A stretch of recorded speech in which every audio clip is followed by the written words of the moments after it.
Pessoal, muito boa noite a todos, sejam muito bem-vindos, espero que estejam todos bem. Vamos fazer uma live nesse instante, a partir desse instante, um bate-papo aqui. Hoje, nesse momento,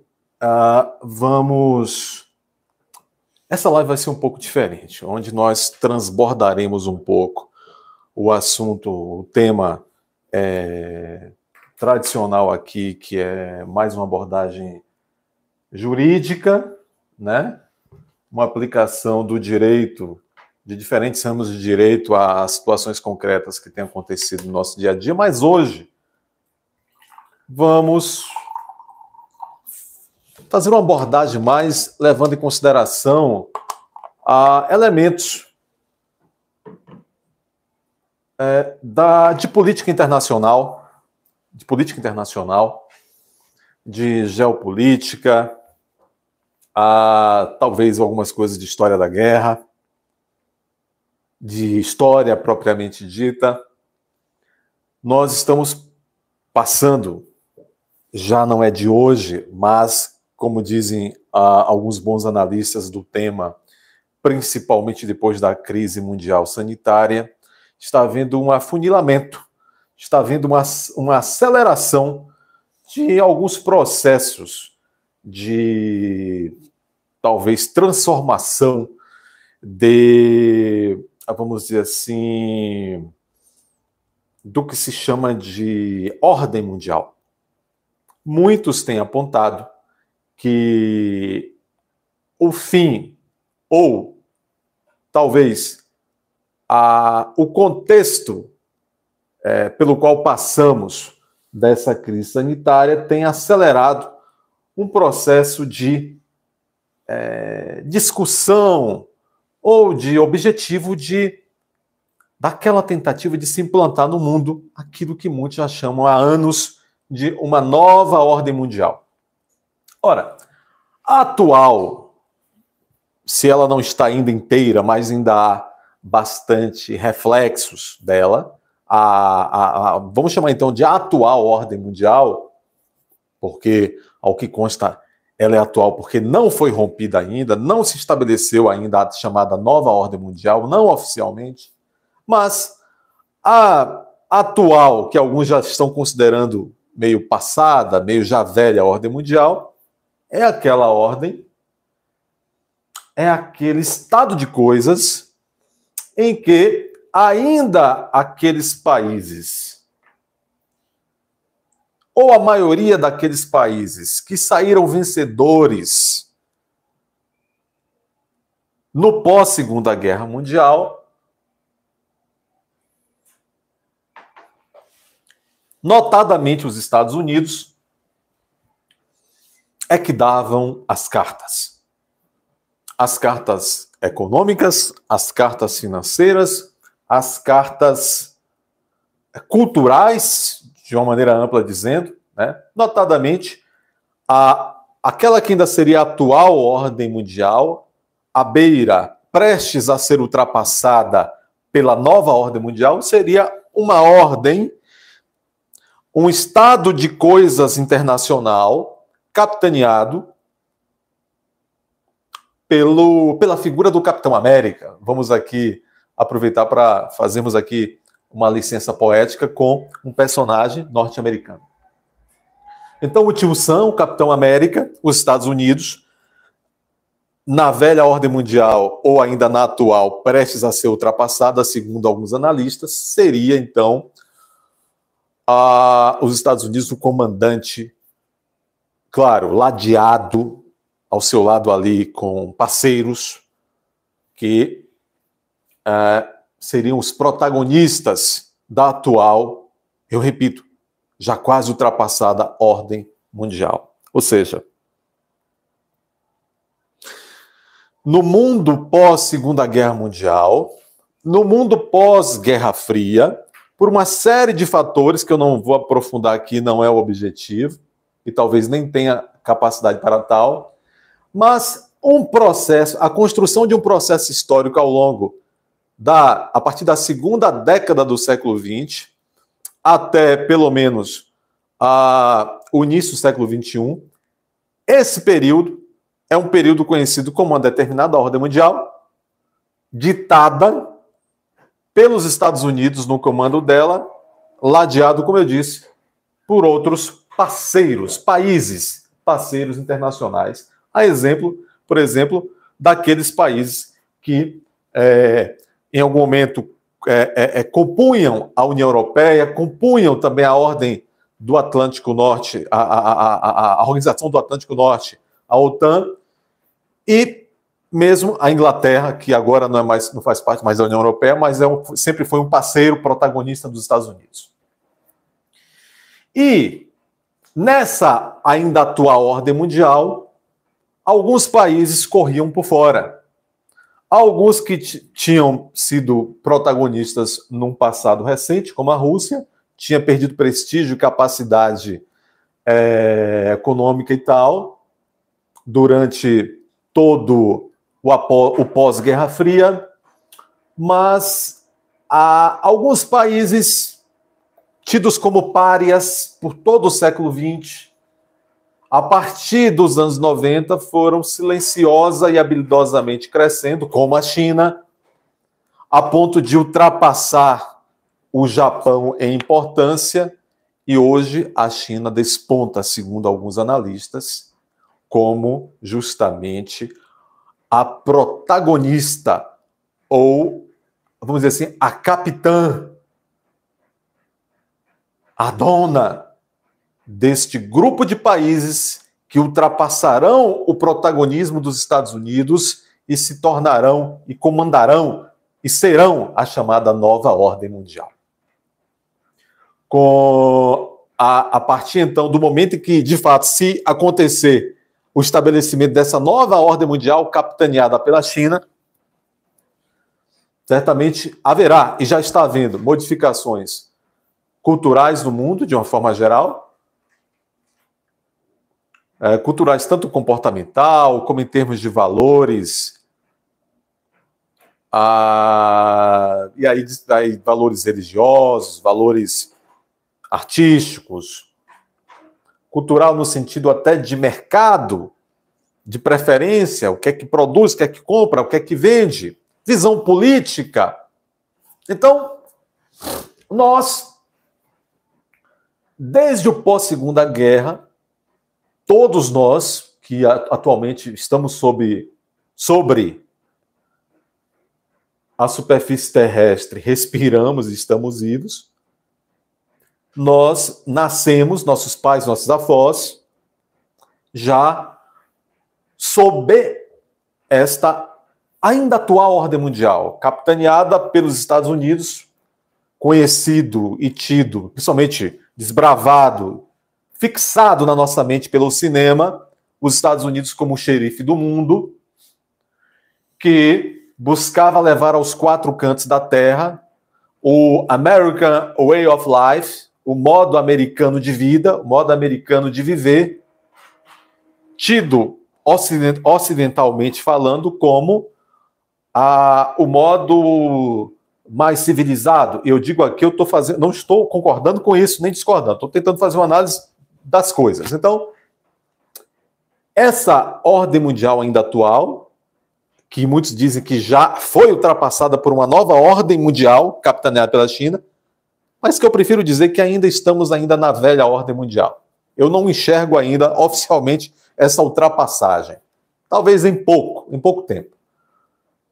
Mas essa atual ordem mundial, então capitaneada pelo tio-são, o xerife, justamente sendo essa...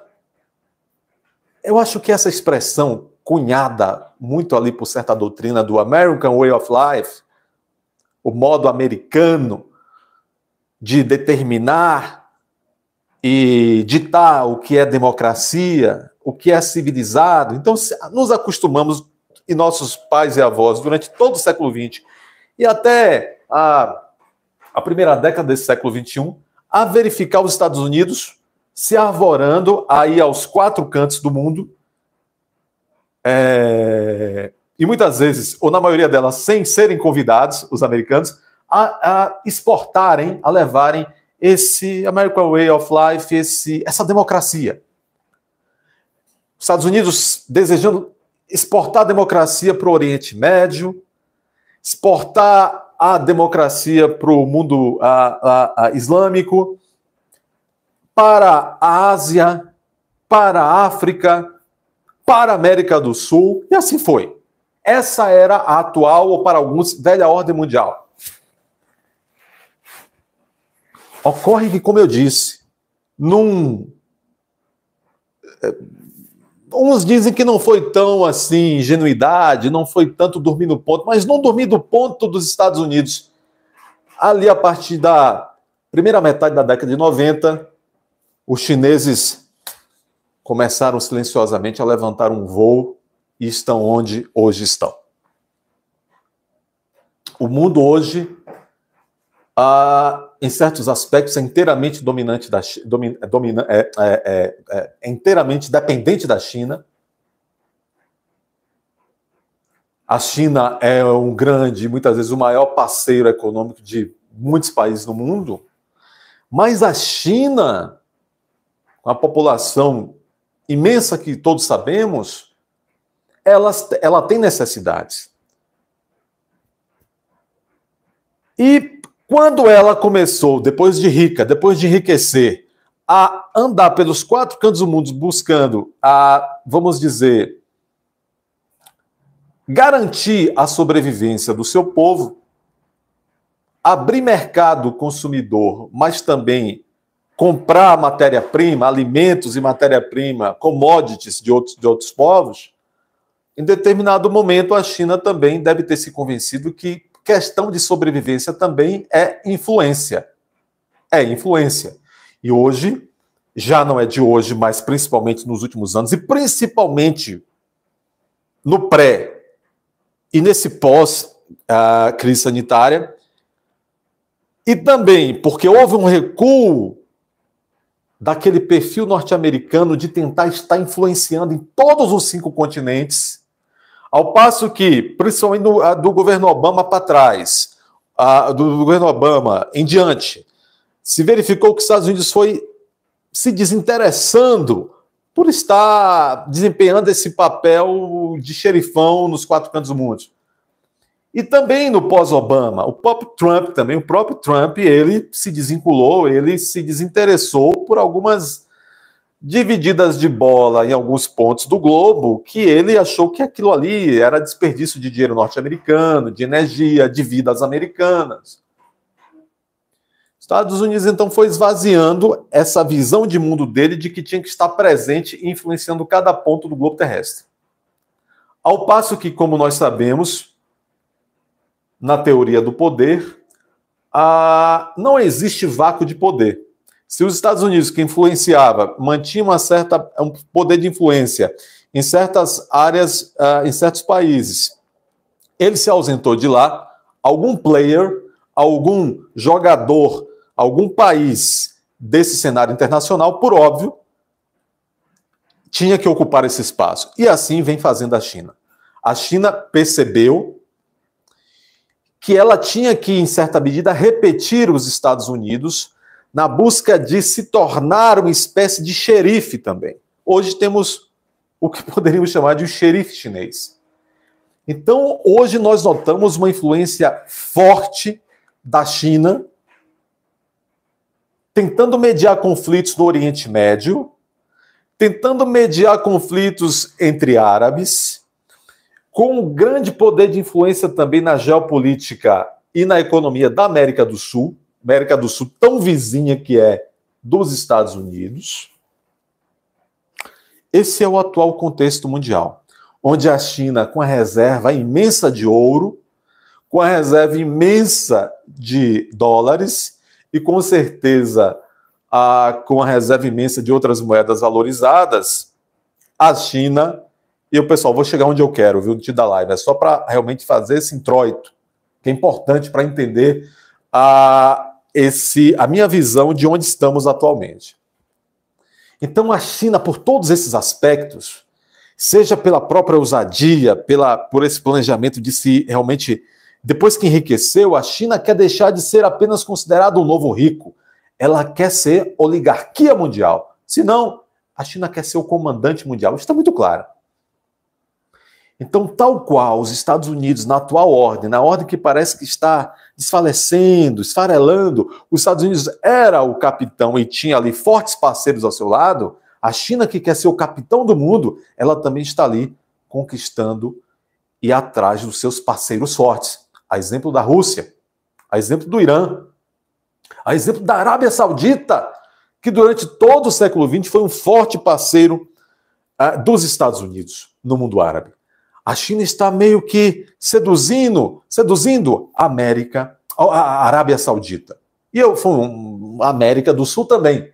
Então, hoje a China tem grande poder de influência em vários países da América do Sul, da América Central. A África, a China está poderosamente dentro da África.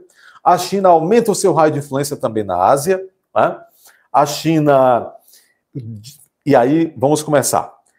Com a invasão da Ucrânia, e com a imensa gama de retaliações, de sanções aplicadas por boa parte do mundo contra a Rússia, pelo ímpeto da Rússia de ter invadido o território ucraniano, a Rússia precisava de um mercado para canalizar, para vender vamos dizer assim, os seus produtos energéticos, a exemplo do petróleo, e encontrou isso na China, esse grande mercado chinês, para a Rússia então vender seu petróleo, vender o seu gás e outras commodities, porque a Rússia, nós não podemos esquecer, é um mundo, a Rússia é um verdadeiro continente. Se o Brasil e os Estados Unidos são territórios imensos, imaginem a Rússia. Então, uma vez que boa parte do mundo virou as costas para a Rússia, a China, já nesta escalada, nesse ímpeto, nesse desejo de se tornar o maior player, o mais importante player mundial, a China olha para a Rússia e diz, opa, toma aqui minha mão amiga. E tudo que ela significa em termos de privilégios econômicos, de apoio militar, de apoio também, mesmo velado, no Conselho de Segurança da ONU, e por aí vamos. E, ao passo disso, é sabido também que a China tem grande influência hoje econômica e, de certa forma, sutil também política dentro da União Europeia. Para não falar que a China é talvez o mais importante player dos chamados BRICS, desse conjunto de países, desse bloco econômico de países, inclusive o Brasil faz parte, BRICS, B de Brasil, R de Rússia, I de Índia, né, C de China, né, e S de Southern Africa, de África do Sul. Então, veja, inclusive a ex-presidenta Dilma Rousseff é a atual presidenta do Banco dos BRICS. Bom, e é nesse cenário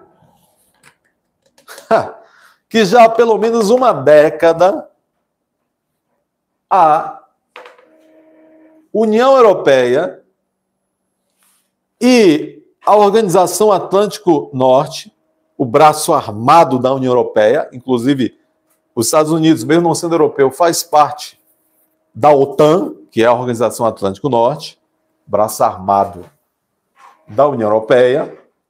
A OTAN e a União Europeia, portanto, Estados Unidos e Europa,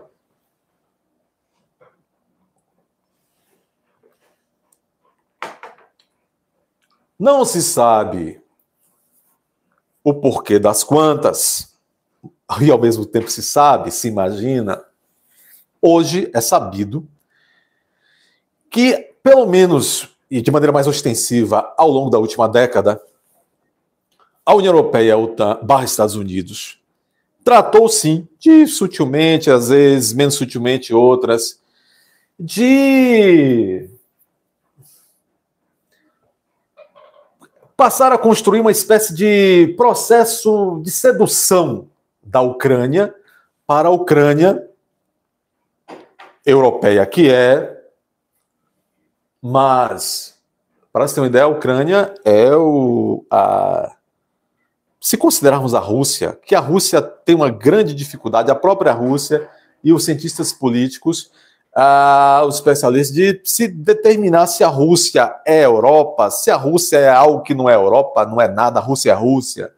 E por extensão também a Ucrânia, porque a Ucrânia fica ali também, de certa forma, colada na Rússia. Mas bom, vamos considerar que Rússia é leste europeu, é Europa. Vamos considerar que a Ucrânia também seja Europa. Então, se vocês verificarem no mapa, a Ucrânia é um baita pedaço de terra fértil, com as chamadas as terras escuras ali. A Ucrânia é um celeiro produtor de grãos. Também se produz também na Ucrânia fertilizantes, tal qual na Rússia. Mas, sobretudo, a Ucrânia tem uma grande extensão territorial de fronteira com a Rússia. De fronteira com a Rússia. E o que é que fez, então, ou os especialistas, a grande parte deles dizem, há pelo menos uma década, de maneira mais ostensiva, a Europa e a OTAN vem seduzindo, tentando atrair a Ucrânia para que a Ucrânia entre e faça parte da União Europeia. E, consequentemente, cumprindo um ou outro requisito, faça parte também da OTAN. Bom, tem-se todo um regramento, vamos dizer assim, de direito internacional, o próprio regramento da OTAN, que vai determinar como se dá, quais os privilégios, quais os benefícios de, por exemplo, tem ali os membros da OTAN, os membros da União Europeia. Quer dizer, imaginem vocês, se a Ucrânia, de fato, aderisse à União Europeia e depois à OTAN, muitos ucranianos, inclusive, viam isso com muitos bons olhos. Então, em certa medida, a partir de determinado ponto, boa parte da classe política dominante e da classe dominante ucraniana e boa parte da população ucraniana passaram a desejar integrar a União Europeia e também a OTAN. E boa parte dos manda-chuvas da Europa, dos países líderes da União Europeia, passaram a desejar isso também. E por quê? E por quê? Vamos chegar lá. Bom, o que se notou nesse processo todo é que talvez esses entusiastas, tanto os internos ali da Ucrânia, como também os outros europeus, talvez tenham se esquecido ou não feito os devidos cálculos dos reflexos ou da profundidade dos laços culturais, territoriais entre Rússia e Ucrânia. Para se ter uma ideia, a Rússia começou em Kiev, hoje capital da Ucrânia. Durante todos os séculos a partir dali, houve um grande vai e vem entre aquilo que se poderia tentar denominar de momentos em que a Ucrânia teria tido uma soberania em relação ao Estado russo, mesmo que fosse uma soberania mitigada, não fosse uma soberania... Houve períodos com mais ou menos, vamos dizer assim, autonomia, ou com esperanças de uma soberania mais plena por parte da Ucrânia. No século XX, e não faz muito tempo, em determinado momento, foi conferida à Ucrânia uma espécie de soberania. Em troca disso, isso ali mais ou menos já na fase de enfraquecimento da União Soviética, a Ucrânia, em troca, fez um trato com os líderes russos, o seguinte: a Rússia teria estabelecido, você terá soberania, no entanto, todas as suas ogivas nucleares, as suas armas atômicas, passe para cá para a Rússia. Os Estados Unidos também participaram, viu, dessa conversa. E se vocês tiverem problema futuramente, não se preocupe pelo fato de não terem daqui a pouco mais armas atômicas, porque nós lhe protegeremos. Bom, o fato é que a Ucrânia ficou sem seu armamento atômico, só que não ficou sem o seu histórico cultural e de grande ligação territorial com a Rússia. Eu disse, o ponto mais sensível, há 2 pontos sensíveis aí, dessa proximidade histórica e geográfica, física da Rússia com a Ucrânia. Primeiro é que, de fato, dada a grande extensão de fronteira entre Rússia e Ucrânia, a Rússia sempre foi assim, sempre será, pensa e defende que se a Ucrânia se alinhar muito com a Europa ocidental, portanto, mantendo um grande trânsito, intercâmbio com esses países europeus ocidentais, e europeus ocidentais tendo trânsito dentro do território ucraniano, que tem grande extensão de proximidade com a Rússia verifica que isso deixaria o seu território e a sua própria sobrevivência dela, Rússia, ameaçada. Então, esse é um ponto vital no entendimento dos russos. Nós não podemos flexibilizar, não podemos arriscar que a Europa Ocidental venha para cá, para o território ucraniano, porque nós ficaríamos muito expostos. Nós, russos, ficaríamos muito expostos, dizem eles. De outra parte, nós sabemos que é óbvio que há interesse, vamos dizer, no território, no potencial energético, produtivo, fértil do território ucraniano. Há interesse da Rússia por isso. O fato é que os russos sabiam que é impensável abdicar-se da influência da Rússia dentro da Ucrânia. E a Ucrânia, em certa medida, como dizem vários analistas não apaixonados, mas analistas mais racionais, a Ucrânia devia saber que, dada a sua proximidade com o gigante do tamanho da Rússia, o seu destino está quase que perpetuamente traçado no sentido de ligado à Rússia, devendo manter melhores relações do que piores relações com a Rússia.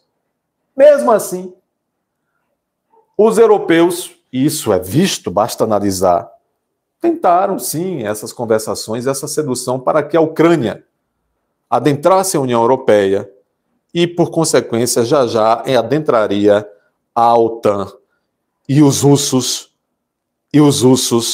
afirmam que, ora, uma vez que a Ucrânia entrasse na União Europeia e depois na OTAN, é claro que a Europa Ocidental iria colocar, a OTAN iria colocar armas até nucleares dentro do território russo, dentro do território ucraniano, tão próximo com o russo, ameaçando a soberania e a sobrevivência, dizem os russos, como eles chamam, da mãe Rússia.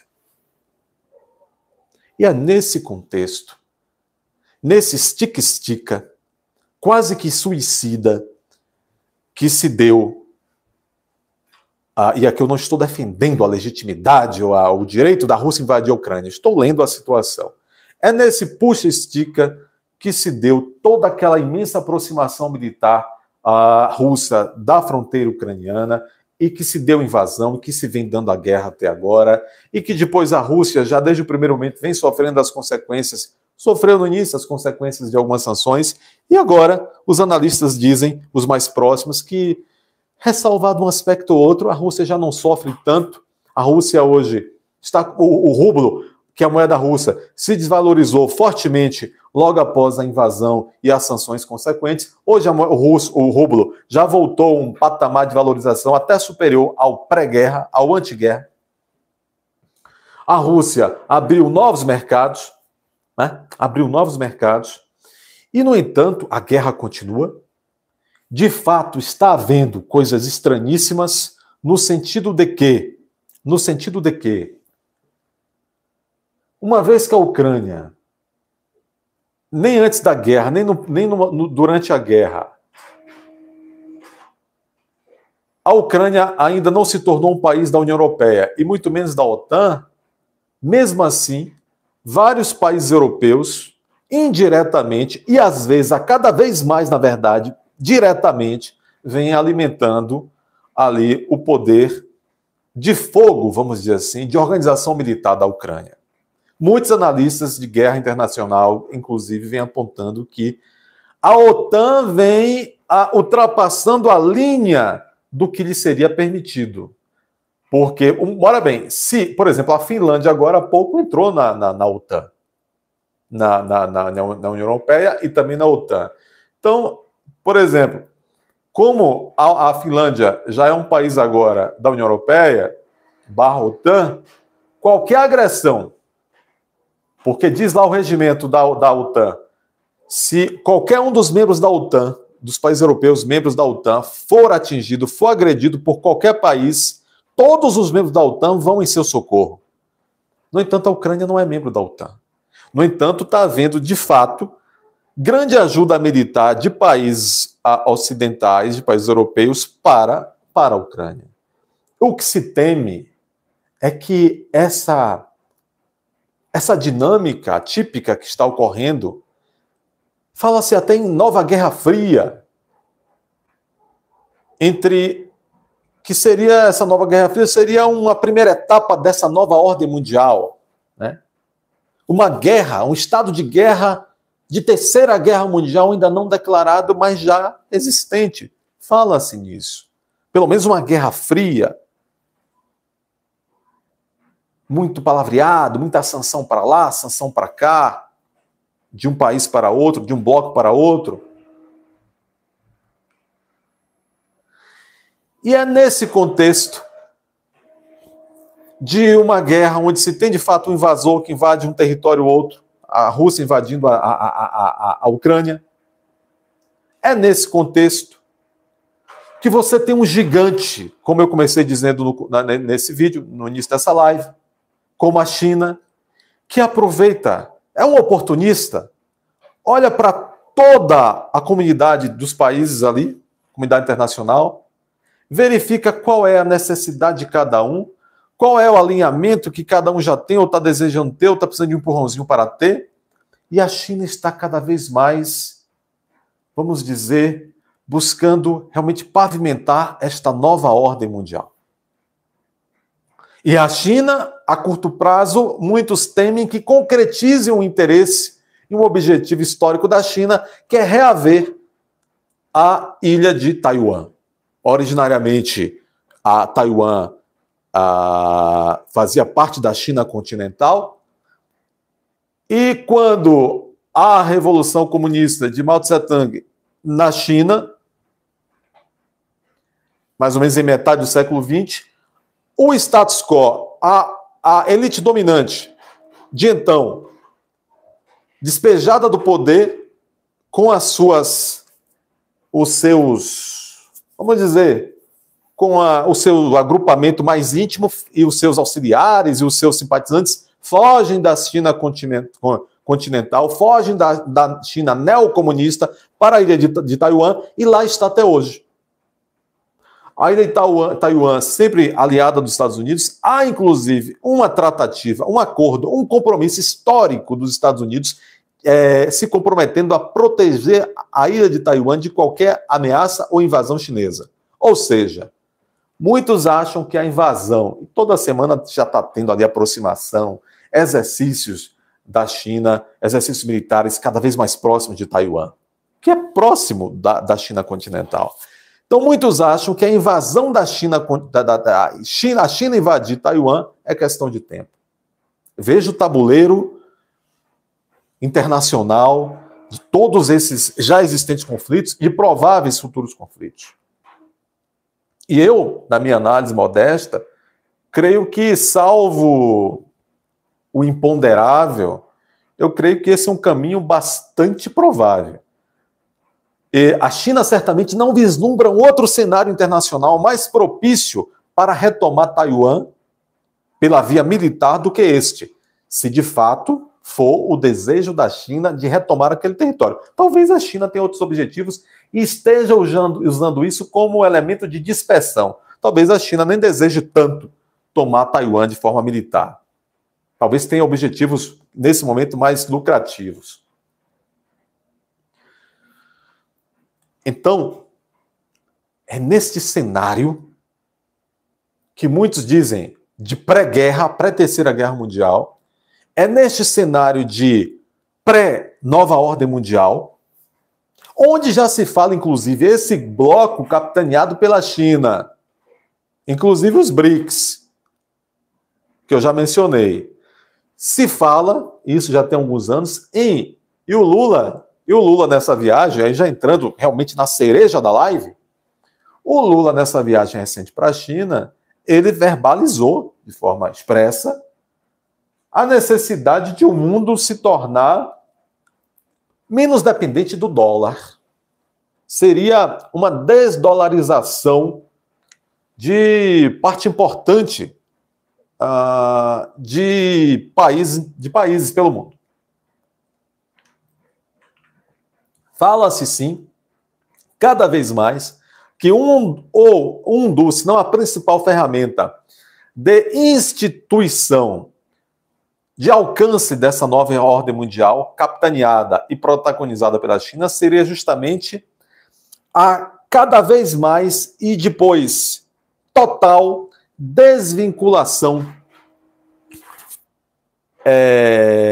ou independência do dólar nas operações comerciais, etc, etc e tal, financeiras dos principais países do mundo.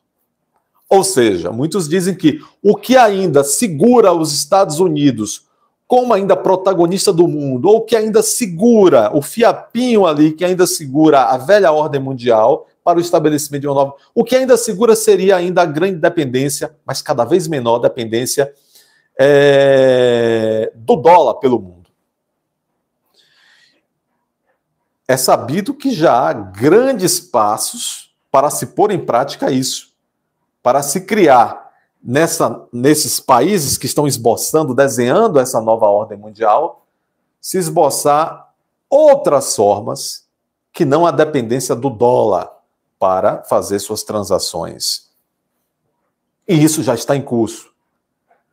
Tanto é que não é negado, ao contrário, isso já vem sendo preconizado, dito, elaborado, projetado, até em viagens oficiais de um líder de uma nação a outra nação, como essa viagem oficial que o presidente Luiz Inácio fez agora recentemente para a China. Em visita à China, ele fez diversas perigosas, confusas afirmações, inclusive essa de que tem que haver essa desvinculação, tem que haver um enfraquecimento da dependência do mundo em relação ao dólar, que o mundo tem que, ou os países que tiverem interesse, tem que buscar um meio de se livrar da dependência do dólar. Foi o que o presidente brasileiro disse. Esse é o contexto. Agora sim, desenhado esse contexto, um contexto efervescente, um contexto que, de fato, se nós imaginarmos que a Rússia, pelo estilo de guerra da Rússia, pelo histórico do que se chama de alma russa, até na literatura, e até pelo histórico de guerra do século XX para cá, não precisamos nem ir à época de Ivan Terrível, no século XVI, não. Ivan Terrível foi rei das Rússias. A Rússia, a grande tendência, sobretudo pelo rumo que a guerra tomou, é não abrir mão, a não ser que a proposta seja ótima, é não abrir mão do que conquistou até agora na guerra. De outro lado, o pretexto dessa guerra, certamente, apesar que a China ainda não expressa, não verbaliza isso de total maneira, o pretexto dessa guerra serviu para, junto com o rescaldo e os fenômenos ocorridos na crise sanitária, serve para, como eu disse no início da live, acelerar esse processo de estabelecimento de uma nova ordem, superando ainda a atual ordem, já tida por muitos como velha ordem.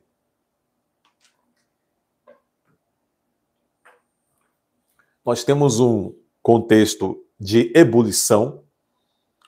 Os países tentam, ou alguns blocos de países tentam se sobrepor aos outros de maneira sutil, às vezes ainda muito no discurso, mas já com algumas medidas práticas, militares, como no caso da invasão da Rússia na Ucrânia, pré-militares, como nesses ensaios, nessas aproximações militares que a China está fazendo da ilha de Taiwan. E dois fatores muito temerários, que tornam imprevisíveis e talvez doloridos os caminhos seguintes. Primeiro fator, nós temos, de fato, outros países que fazem fronteira com a Rússia, a exemplo da Finlândia, que acabou de adentrar a União Europeia, a Suécia saindo da sua neutralidade histórica, a Suíça saindo da sua neutralidade histórica, todos num pró-Ucrânia. De fato, está havendo uma perigosa sobreposição das normas da OTAN, que, em tese, impediriam, não permitiriam ajuda militar que a Polônia está enviando para a Ucrânia, etc, etc. Essas, vamos dizer, desobediências ao regramento da OTAN, praticados pelos próprios países componentes da OTAN, podem, a depender, em um momento ou outro, se a Rússia se sentir mais ou menos desconfortável, desencadear numa resposta russa, seja um desses outros países escandinavos, a exemplo da Islândia, da Finlândia, da Suécia, da Noruega, da Dinamarca, seja uma reação da Rússia contra a Polônia vizinha, ou um daqueles países bálticos menores, Estônia, Letônia, Lituânia, totalmente alinhados esses países com a Europa Ocidental, desfavorecendo então a condição russa. Aliado a esse contexto efervescente, infelizmente, a verdade tem que ser dita, nós temos, não sou eu apenas que digo, mas vários eminentes observadores, nós temos como nunca antes no mundo uma safra de líderes mundiais altamente confusos, dúbios, assodados, talvez muito despreparados, muito menores do que os cargos que ocupam. Isto é uma sofrível realidade em todos os continentes.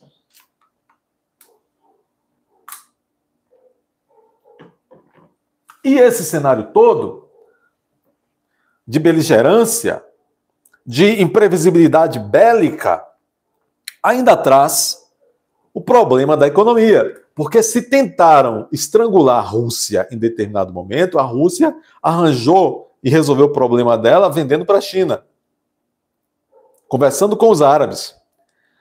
No entanto, a economia da Europa, de uma forma geral, e até as grandes economias, França, Alemanha, Inglaterra, começa a balançar. A Alemanha está passando por dificuldades. A França está passando por dificuldades. Os protestos, nas últimas 2 semanas, tivemos protestos fortíssimos a ponto de os franceses irem para a rua com cartazes pedindo do presidente francês, Emmanuel Macron. É muito bom pronunciar o nome de Emmanuel Macron.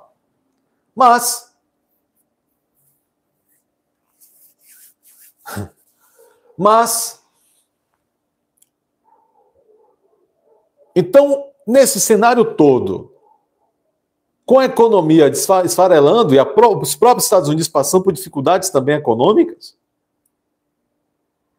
isso cria um cenário de mais ebulição, mais imprevisibilidade ainda.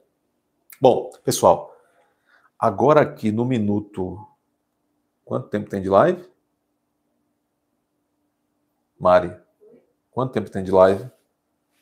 Agora aqui vamos começar a história do Brasil bêbado no mundo. Com quanto tempo?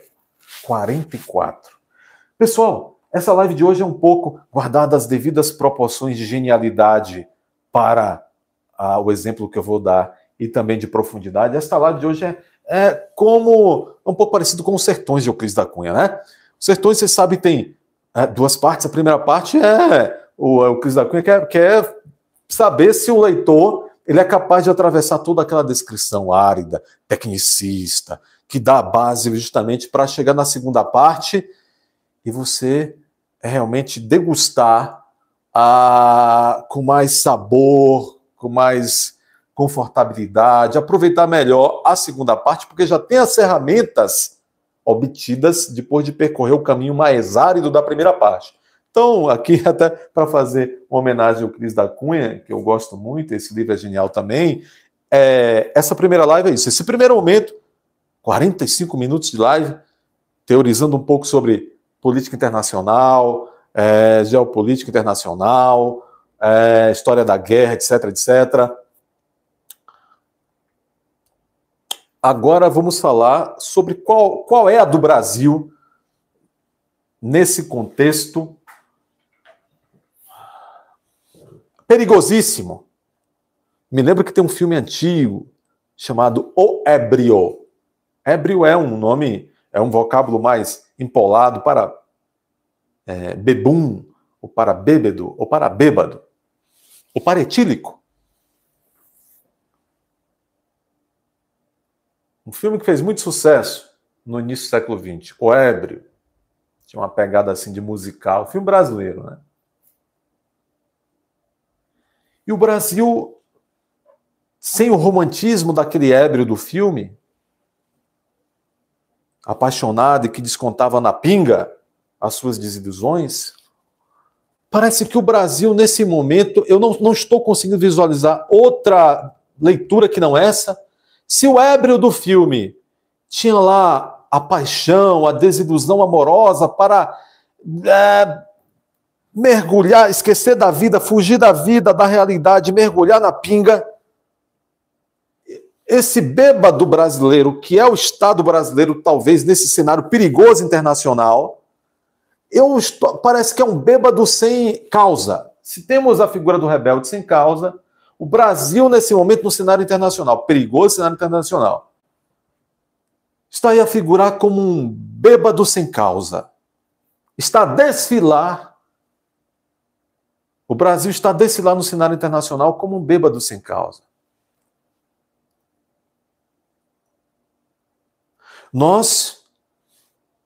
O Brasil vem de uma escola, eu estou falando de, analisando uma política de Estado, uma postura de Estado. O Estado brasileiro num cenário tão perigoso como o atual, mas faz parte do Estado também o proceder diplomático, o atuar diplomático, a diplomacia, o corpo diplomático. Muitas vezes, guerras são evitadas ou guerras são, como se diz, precipitadas por conta de um maltrato, uma inabilidade, uma falta de habilidade na diplomacia. E no Brasil, nós somos conhecidos internacionalmente ao longo de toda a história da diplomacia brasileira. Vamos tomar do século XX para cá. A nossa diplomacia, a despeito do nosso histórico terceiro-mundista, de estarmos do lado subdesenvolvido do mundo ainda, a nossa diplomacia, por vários eventos e provações e reconhecimentos ao longo de décadas e décadas, sempre foi reconhecida e respeitada no mundo como exemplo de diplomacia que ajudou a negociar a paz, a encontrar o caminho da paz e da prosperidade para a comunidade internacional. A chamada Escola do Barão do Rio Branco. Tanto é que o instituto que forma os nossos diplomatas ainda hoje no Brasil é o chamado Instituto Rio Branco, onde o sujeito vai lá, passa por provas dificílimas ao longo de um período longo, antigamente eram 5 fases, e lá se formam, então, esses diplomatas, né, sob a bênção do Barão do Rio Branco. Diplomatas a exemplo do próprio Barão de Rio Branco, que na sua época criou fama efetiva e concreta, fama por um fato concreto. No momento em que talvez o Brasil poderia ter entrado numa guerra contra a Bolívia e, de repente, até contra os Estados Unidos, de certa forma, porque a Bolívia, naquele momento, os Estados Unidos começava a fazer daquilo um pouco um protetorado seu, e havia uma discussão ali naquela parte que hoje é o Acre nosso, né, o nosso Acre, e o Acre antigamente era da Bolívia. E foi o Barão do Rio Branco que negociou a que o Brasil comprasse aquela extensão de terra da Bolívia, que hoje é o nosso Acre, sem um tiro, para ver a habilidade do Barão do Rio Branco. E por todo o século XX, nós comprovamos e ratificamos, sedimentamos a tradição da qualidade da nossa diplomacia, a exemplo de Graça Aranha. Antes disso, um pouco, a exemplo de Rui Barbosa, que ganhou, o nosso querido professor Rui Barbosa, baiano, como eu, para minha honra, que ganhou o título, que ganhou o apelido de Águia de Aia, pela desenvoltura, profundo conhecimento e habilidade que, em determinado momento, na Europa, em sede de diplomacia, o Rui Barbosa debateu por dias, teorizou e cooperou para que o mundo, para que a harmonia e o convívio entre os países se desse de maneira mais igualitária, portanto menos desigual e mais civilizada. Rui Barbosa impressionou tanto os europeus pela sua erudição e realismo, que Rui Barbosa é lenda até hoje por lá. Tivemos depois, no pós-Segunda Guerra Mundial, a figura do Graça Aranha, eminente político, diplomata brasileiro, que muito ajudou, inclusive, na formação do atual Estado de Israel no pós-Segunda Guerra Mundial.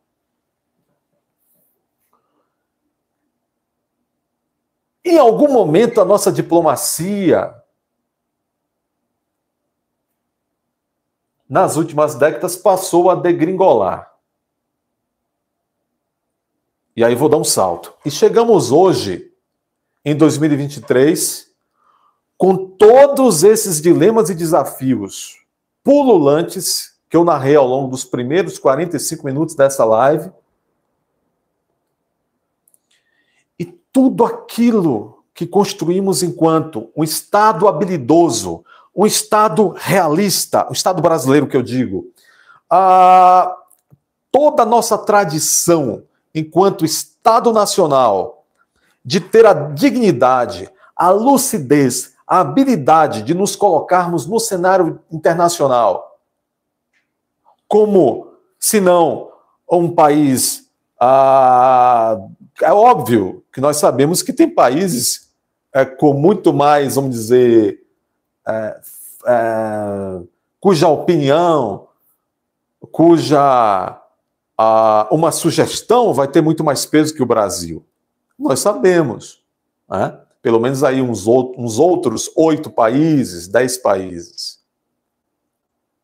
Mas ainda assim é inegável que o Brasil hoje seguramente é uma das 20 vozes mundiais mais importantes.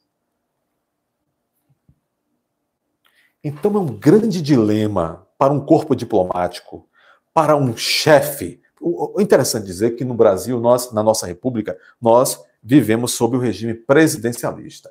O nosso regime presidencialista implica reconhecer e dizer que a figura do presidente, ele é ao mesmo tempo chefe de governo e chefe de Estado.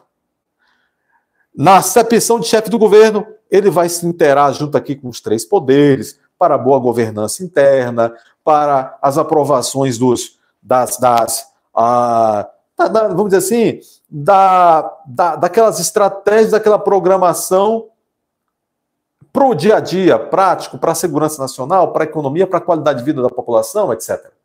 E, enquanto chefe de Estado, nessa acepção de chefe de Estado, o presidente da República ele tem esta responsabilidade de saber inserir o Brasil no plano internacional, seja em contextos normais ou contextos difíceis como o atual. O presidente, na acepção de chefe de Estado, há que ter, como dizem os espanhóis, há que ter lucidez. Como outro dia um juiz disse, eu vou parafrasear, ele disse isso em relação a alguém que falhou num julgamento, e um juiz disse, se não se pode exigir conhecimento, se não se pode exigir educação, é preciso que, no caso do presidente da República, na acepção de chefe de Estado brasileiro, ao colocar o Brasil nesse debate internacional, é preciso que haja lucidez, responsabilidade. Aí fora não tem ninguém brincando. Hoje eu vi uma entrevista de Celso Amorim, novamente ministro das Relações Exteriores desse atual governo, e lá atrás já fora. Com todo respeito, como profissional, ser humano, que o Celso Amorim merece de cada um de nós, mas Celso Amorim não representa a visão de mundo de Celso Amorim, está mais próxima de um cenário dos anos 50 do que do atual cenário muito mais complexo. E um governo, eu sou um cidadão, eu posso fazer minhas considerações, sim. Um governo que traz a capitanear a política externa brasileira o Celso Amorim, ele já denota e já esclarece qual é a sua visão de mundo. Nós não estamos mais vivendo o contexto dos anos 50, do século XX. 45 minutos de live para esclarecer, e os senhores podem voltar lá, que vamos dizer assim, a dinâmica e as jogadas de 2023 são infinitamente mais complexas do que aquele embate linear, bidimensional que existia nos anos 50, sobretudo porque era ali uma guerra fria com dois lados, um lado que era capitalista, capitaneado pelos Estados Unidos, e outro que era comunista, capitaneado pela União Soviética. Hoje, você fica careca ou embranquece mais os cabelos, tentando entender qual é a jogada de certos blocos e de certos estados soberanos. E dada essa complexidade que se nota no atual quadro, dada a iminência até de uma terceira guerra mundial, dada a extrema polarização que vivemos hoje internamente no Brasil. Hoje mesmo, salvo engano, saiu nova pesquisa de opinião, inclusive de popularidade do atual presidente, e há nova queda de popularidade. No meu sentir, é inteiramente incompreensível a atual postura do governo brasileiro no cenário nacional. Então você veja, nós temos um presidente e um corpo diplomático que, de fato, já tomou uma posição, como hoje eu ouvi até a porta-voz do governo norte-americano, uma das, dizer, mas pera lá, não, as falas do presidente Luiz Inácio Lula da Silva, que eles chamam de Lula da Silva, na China e nos Emirados Árabes, e depois em território brasileiro, não são falas de um país neutro. Ela disse, e líderes europeus também disseram, o Brasil é um país soberano, um Estado soberano, ele pode tomar a posição que queira,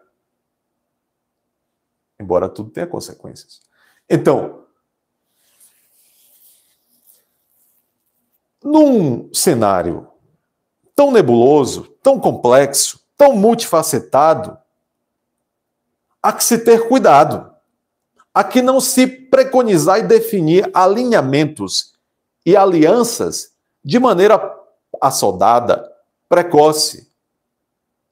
Quando Luiz Inácio Lula da Silva vai até a China, em viagem oficial por dias, e lá diz que é preciso abandonar o dólar, opa, cadê a escola de estadistas de Graça Aranha, de Rui Barbosa, do Barão do Rio Branco? Cadê a política internacional nossa de segurança, de prudência, que nos trouxe até aqui, malo, como um país importante no mundo? Quando mesmo Luiz Inácio, nos Emirados Árabes ou na China, diz que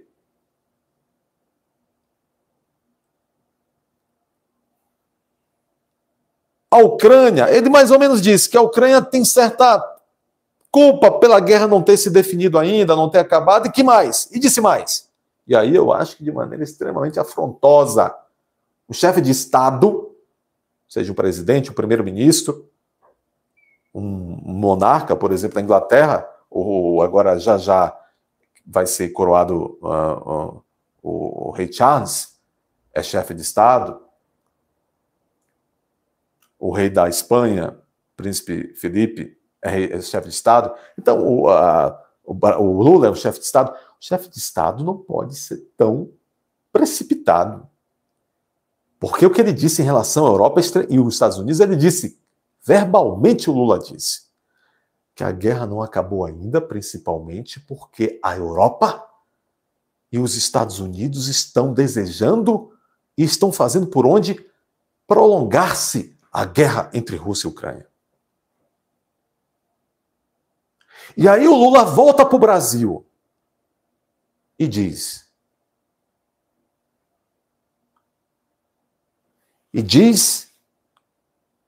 em entrevista que, de novo, ele reafirma que a Europa e os Estados Unidos estão desejando prolongar a guerra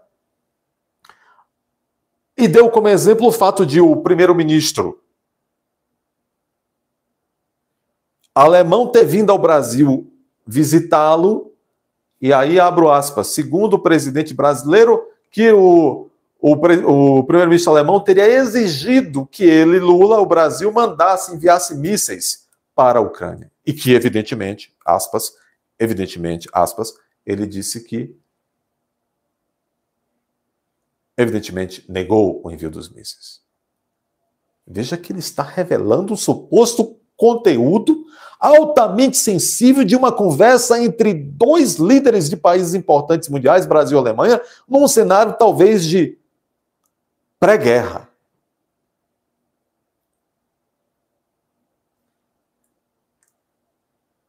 Em seguida, ele recebe uma visita curiosíssima, até pela chegada do visitante. Ele recebe uma visita curiosíssima do chanceler, do ministro das Relações Internacionais, ministro das Relações Exteriores da Rússia, o Sergei Lavrov. Um dos homens, talvez um dos 3 homens mais influentes da Rússia, depois de Putin, depois do Medvedev, e em terceiro lugar, talvez o Lavrov.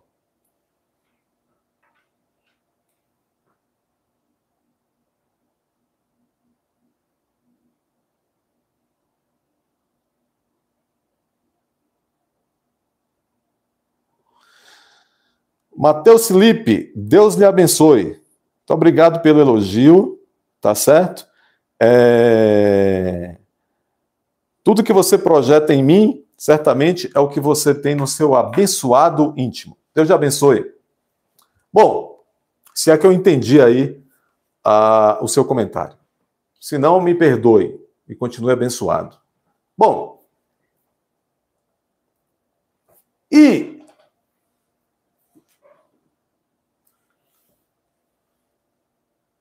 o Sergei Lavrov desce no Brasil do avião oficial russo, vestido de calça jeans, desce em Brasília, vestido de calça jeans, tênis, talvez camisa polo e algo parecido com uma blusa de moletom. Uma viagem que se iniciou no Brasil, teria tido conversas com Lula, daqui partiu para a Venezuela, da Venezuela projetava a viagem, a continuidade da viagem para a Guatemala, da Guatemala a Cuba.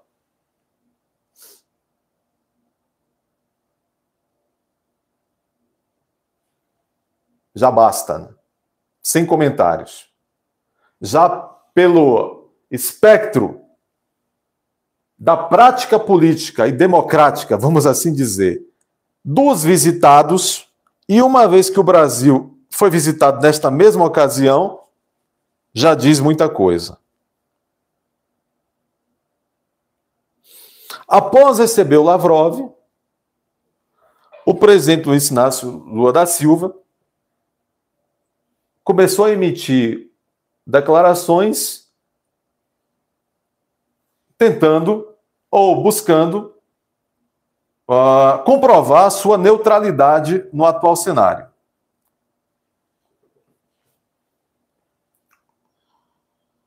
O fato é que boa parte dos principais, e que eu tenho críticas severas à mídia mundial, mas boa parte, inclusive boa parte dos grandes veículos de comunicação internacionais, sempre tiveram ótima relação com o presidente Luiz Inácio Lula da Silva, e inclusive em todos os meses do segundo semestre do ano passado, tiveram ótimas relações. Inclusive o New York Times, por exemplo. Inclusive o Washington Post também, dos Estados Unidos.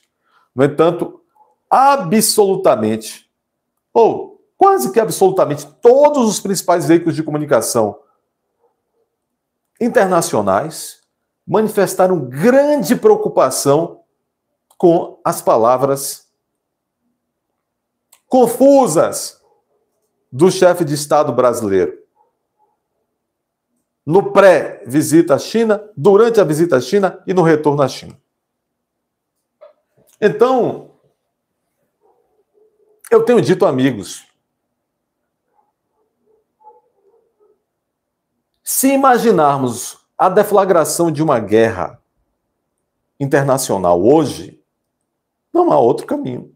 Automaticamente já foi escolhido o caminho de aliança, pelo menos, não sei se da nação, mas do governo russo, ou do governo brasileiro. Foi até um ato falho o falar governo russo, e podia ter dito governo chinês, porque há muitos, eu acho que até de forma desrespeitosa, mas há veículos de comunicação internacionais até nomeando o presidente Luiz Inácio da Silva como boneco de ventríloco da China. E, por consequência, seria também da Rússia.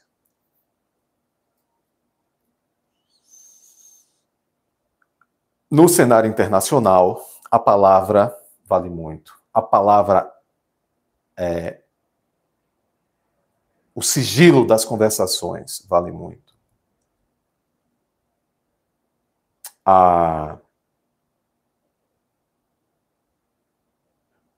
Eu não diria coerência, mas a sobriedade das palavras e da postura dos estados, dos chefes de estados, vale muito.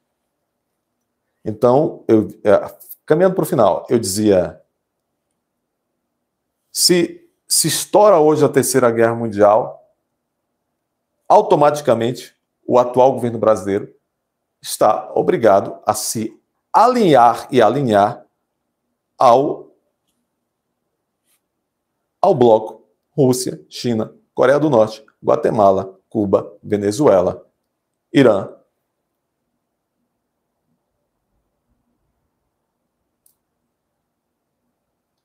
E veja que descompasso, porque eu não sei até que ponto. E voltar para a neutralidade seria difícil, eu não sei até que ponto a nação sustentaria,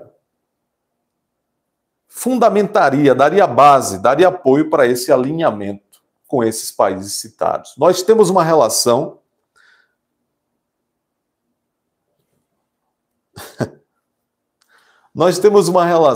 histórica de mais de 200 anos de amizade, parceria e alinhamento com os Estados Unidos. Isso não é vassalagem. Isso é alinhamento, de certa forma, para o bem e para o mal, até cultural. Esse alinhamento é tão grande que, por mais que na Segunda Guerra Mundial Getúlio tivesse mais simpatia pelos países do eixo, capitaneado pela Alemanha, e Getúlio tinha relações com a Alemanha a tal ponto que um filho era casado com um dos filhos era casado com uma alemã, Getúlio esteve até boa parte, até a última hora, muito tendente a se alinhar com a Alemanha e o eixo, mas, dados nossos laços com os Estados Unidos, e eu tenho severas preocupações e críticas à atual administração americana, pelo menos a Câmara Federal lá tem segurado as pontas desde a última eleição para os membros, para os congressistas da Câmara. Por mais que essa seja perigosíssima no sentido de atabalhoar dessa atual administração Biden, mas ainda assim, eu não sei se é produtivo, se é seguro, se é responsável essa postura bêbada que o país, que o Brasil teve e manteve nessas últimas viagens, uma postura de Estado bêbada. Queira Deus que essa viagem tenha sido apenas uma bebedeira estatal, uma viagem aloprada, e que agora conselheiros, que não Celso Amorim, pelo amor de Deus, mas que outros conselheiros do governo de Sua Excelência, o presidente da República atual, que conselheiros técnicos, que pessoas, brasileiros e cidadãos que tenham influência e conhecimento para tentar influenciar Sua Excelência, o demovam da atual postura e que tenham uma postura mais serena, lúcida, parcimoniosa na leitura do que se passa no atual quadro de coisas internacional e que saiba que não estamos mais nos anos 50. Não estamos mais nos anos 50. Bom, pessoal, essa é a live de hoje. Quero dizer a vocês, sugerir que se inscrevam no canal, curtam a live, compartilhem, estudem, podem comentar, pessoal. Volta e meia tem comentários. A democracia é isso. Você pode falar o que você quiser no limite da lei. É preferível que você nos expressemos, é aconselhável sempre de maneira respeitosa para com todos, até aqueles que pensam mais diferente de nós, mas é sempre importante defender e se garantir o direito do outro expressar. Aqueles que se excederem, nosso Código Penal e outras leis penais esparsas têm resposta para atitudes verbais, por exemplo, criminosas. Simples assim. Simples assim. Mas, de antemão, é bom que todos tenhamos garantido o direito de se expressar. Tá bom? Um abraço, até a próxima.